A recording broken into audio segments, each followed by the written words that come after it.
Hi అండి, welcome to my channel. నేను మీ సంధ్య. నేను ఈరోజు చికెన్ కర్రీ అయితే చేస్తున్నానండి. నార్మల్గా చికెన్ కర్రీ అందరికీ తెలుసు ఎలా చేయాలో. కొద్ది సమ్మర్ కదా కాబట్టి సమ్మర్లో కొంచెం వెరైటీగా చేస్తున్నాను. పెరుగు యాడ్ చేసి, నిమ్మకాయ యాడ్ చేసి, కొంచెం ఈ సమ్మర్లో చికెన్ హీట్ కదండి, అందుకే ఇలా ట్రై చేశాను.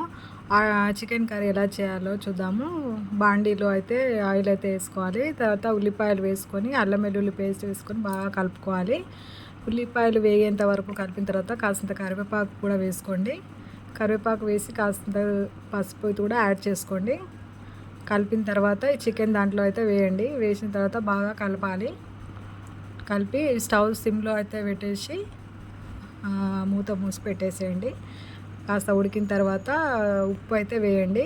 తగినంత ఉప్పు వేసుకోండి. తర్వాత కారం అయితే వేసుకోండి. కాస్తంతసేపు కలిపి ఉడకనిద్దాము. అందులో పెరుగు, నిమ్మకాయ చెప్పాను కదండి, పెరుగు నిమ్మకాయ అయితే వేసుకొని కలుపుకుందాము.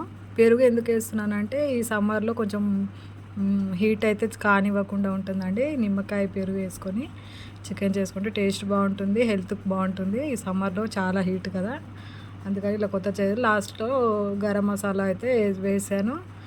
కొద్దిగా అంతా కొత్తిమీర కూడా యాడ్ చేసుకోండి.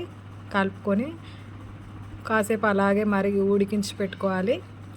కర్రీ ఇలా ఎంత మొత్తం రెడీ అవుతుంది. స్పైసీగా పుల్లగా బాగుంటుంది. పెరుగుతో అయితే ఇలా ట్రై చేయండి, సూపర్గా వస్తుంది.